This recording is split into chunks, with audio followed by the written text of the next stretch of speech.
Hi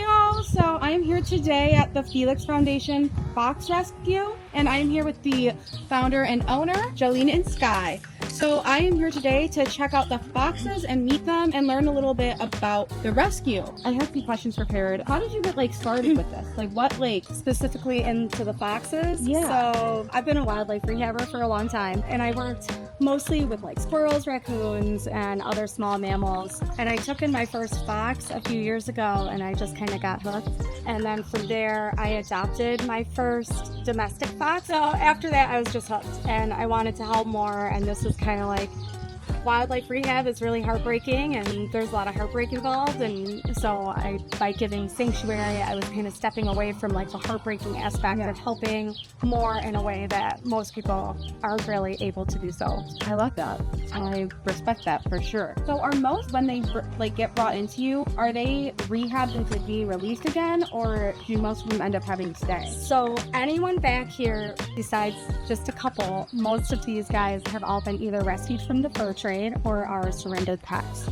So there are a couple, like Noodle in that cage, and then we have Rue in this cage. Those are my wild foreign foxes. The captive game permit allows me to keep the captive foreign foxes, and those are foxes that came from the breeders or from fur farms, and those are they're usually always with colors, colorful ones. My wildlife rehab permits obviously allows me to rehabilitate and release injured and orphaned wildlife. Yeah. And then my scientific collector's permit allows me to hold non-releasable foxes, but it's specific per animal. So right now I only have one out there.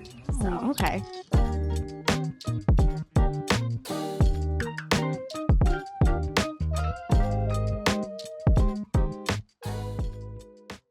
8 new foxes this season so far.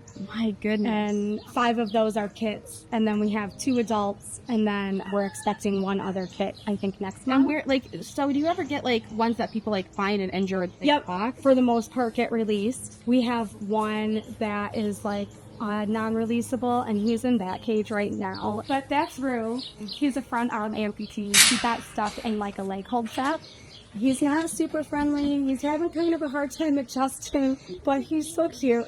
Is he young? He looks Yeah, tiny. he's a baby. Yeah, he's a kid. And Dakota she was roaming around the Shiawassee Wildlife Refuge, and there was a man there that tried to say she was wild and that she didn't need help. And you can tell she's pretty docile and We pushed her down an embankment so that we couldn't rescue her. And she's one of the sweetest foxes I have. So I'm that doesn't... Why would anybody ever do that? I have no idea. People are I so think weird. we have a suspicion that maybe it was his pet fox that he released, thinking he was doing the right thing. 23 is when I founded the Felix Foundation. Before that, I was mother of many. And that's when I took in just about everything. And then once I formed Felix Foundation, I pretty much was more towards the sanctuary work. This year, I've completely no more anything except canines. I'm not taking anything else except canines. It's too expensive and it's too hard. And then I'm bringing in other possible vectors and diseases, and I don't have unlimited space for the wildlife rehab. I have a 10 by 20 shed, which is about as big as this cage. It's not huge, but it's just enough space for me to stack a few cages, Oh, and that's where they first go? So yeah, that's where the wildlife goes, so everything has to be separated per law. So wildlife and domestic are they're going to be released. They cannot be around the domestic foxes at all. So okay. My wild born kits are all the way in a back cage that you can't even see from here, and that's where they'll be for another month, and then I'll open the door. And those ones I don't talk to. I just go in, I give them food and water, I drop off mice, and that's it. So they get live training, live food once a week. Hunt. Yeah, right, to learn nothing. A lot of people don't like that fact, but well, the only way they're gonna a lot of it survive because these guys I'll be finding feathers and wing parts and most sort of, and they've been hunting. They get a lot of frogs and snakes too. They do? Yeah. They will scavenge, but their main thing is rodents and small mammals. Oh, I did want to ask also, and I'll add all the links to the post as well. So if you could say like the best places to donate, what you kind of like most need right now, whether it be like stuff off your wish list or monetary donations or... Monetary donations are always the best for me right now because I can allocate those funds the best. Yeah. That being said, like getting stuff off my wish list is great. And I do have, like, I'm always changing it. So if I don't need something, I take it off and put new things on. Right now, it's like toys and dog houses. That's our biggest need because we have 8 new foxes. So we need 8 new dog houses. And I've got like 4 on the way or something. So that's kind of what we're dealing with is like trying to get these dog houses before I put the cages up so that everybody has what they need legally. Yeah. But they're expensive. They're like $100. Those ones are $150. Yeah. Those are like my favorite ones because I don't have to put them together. They like unfold. Oh, that's nice. Yeah, they've got like hinges, so it comes in the got box. enough to do, so that one less thing to worry about. Oh worry my god, about. it's so great. I love them. They're worth the extra expense. And they're nice. Yeah. How many do you have in your care right now? We have 31 foxes in sanctuary. Wow. And then plus the wild-born kits, it's 37. Wow. 38. Is this like your busy time of year? Yes. Yes, it's baby season for wildlife. So in the beginning of the season, I was taking in a whole lot of wildlife because I have girls who work under my wildlife permit to take in raccoons and squirrels and things like that. Nice. But I was just like, no more, we're done. So we're kind of on intake hold and I'm just dealing with like the remnants. So like my season is wrapping up now, which is great. Most rehabbers will hate me for that, but I start early and I end early, so. I mean, you're putting in the work and the hours, so. Yeah. And it's a lot. Yeah. You're based in Howell, Michigan, and you do tours? Yep, we do tours, and those are just kind of like interactive walkthroughs where people can come and ask questions and kind of see what we do. And I like doing those because I like showing people like I'm actually taking care of these animals. I'm not like on here begging for money every day for no reason. They're fed, they're well fed. You know? Look at them. Yeah. Look at my hard work. Yeah, exactly. Yeah, you're proud. You want to show. And if you do come to visit, you give a donation when you come to do the tour. That's very important. We ask for a minimum of $100. A minimum of $100, which is very well worth it. They're usually they can be between an hour to 2 hours long. It just depends on like what foxes are being interactive or how many questions are being asked or things like that. What time of year do you think is the best to give a tour? Probably summertime is great, but the fall because they're going to be a little more active in the fall. And then in the winter time, obviously nobody wants to be out here in the snow because I'm not shoveling a path. So you are coming in with snow boots. Right. I wouldn't. This is a huge shovel path. I do post about my cat rescue stuff and my rescue work in general. Yeah. So I'm like, they'll love this. That's something that they'll hopefully want to donate to. And even if not, at least like it helps get the word out of like the importance of. That's what I've been trying to do too, is just get more people to be aware. I'm up to over 10,000 followers on my Facebook, which is great. That's amazing. That is. It jumped from I think 65 over the last couple months to over 10,000. So that's great. Awesome. But I'm always telling people, like, if everybody donated $1, we would be so sad. Like, just $1, but then, it's whatever. Yeah. I'm doing the best I can out here. I'm just like, I tried to make a video the other day that was like kind of explaining, because I use a lot of different lingo on my page, and I was like trying to explain that. And I was like, so if you haven't been following me long, you probably don't know what any of this means. So I like broke it down. It ended up being way too long. I couldn't even upload the video, but I try to explain, like, every little bit adds up, and it's crazy how, like, people don't really realize, like, $1, but no, when 10,000 people donate that $1, it's gonna... It makes a difference. It does. So I was like, well, if I don't make my minimum donation goal, then I'm just gonna be begging more. So. And what is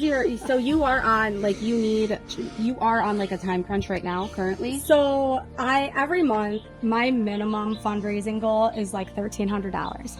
And that $1,300 literally will last me like 2 weeks max, and that only pays for food. That's just getting like the chicken. But the problem is, like, when I have a lot of kits, they don't eat like the bones and stuff like that. So I can't just give them a drumstick. Like, all these guys get drumsticks every morning, but I can't give that to my kits. They need commercial ground meat with organ and bone and things like that to stay healthy. And that adds a cost, right? Yeah. So usually my meat order is between $300 and $400 every month. And that doesn't last very long either. And then you have Darwin's order, and that's like $200, and then mice for the kits back there. So it's like...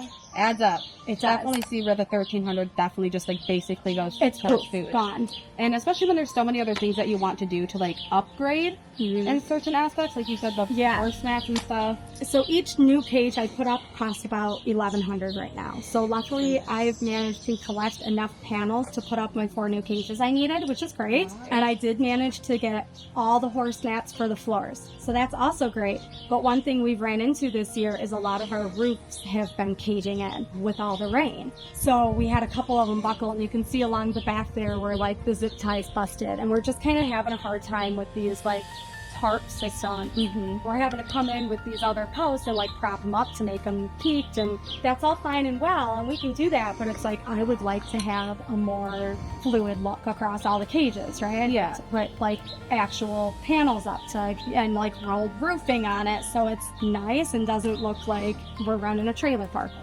No, lack of better way to say it, right? I want them to be nice. I want the animals to have what they need. So those are the upgrades I really wanted to do this year, were horse mats on all the floors and then new roofs, which included like the panels and like plywood panels to like slant them. Yeah. And I did put in applications for like 2 grants, one from Costco, one for Meyer, and neither of them got approved. So it really sucks because I'm like, I really could have used it, you know, because it'll cost like, the roofs were like $2,000 to do each cage. It was like $200 each. And the floors are like $378 per cage. Yeah. So it's like my hands are tied. So I'm like, I can get people to sponsor those cages, but then it's really hard to sponsor something when I'm online asking for, hey guys, I need this much to cover the meat order, you know. So I'm like, it'll get done.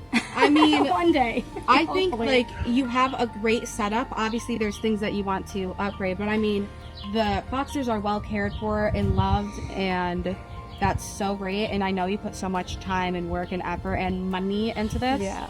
So hopefully we can get you some more donations. An important thing to do is if you go to her Facebook, which I will link, there's a button and you can invite all your friends on your friend list. And you should do that because that's really cool. If you can't even spare $1, then share a post because that's also helpful. But I mean, if everybody that saw this donated $1, that'd be pretty sick too. Yep, absolutely. That would help a lot. Luckily, when those kids get released, it'll be a big sigh of like relief, because that'll be less mouths to feed. And then once the other kids get their cages up, that'll be another sigh of relief. How many kids do you have? We have 5 currently. Well, the wild ones, we have 6. And then we have 5 domestic kids this year. So, yeah, I can take you back there. It's kind of hard. I'll have to have Sky help us in the cage because they get really excited when they see you. Okay.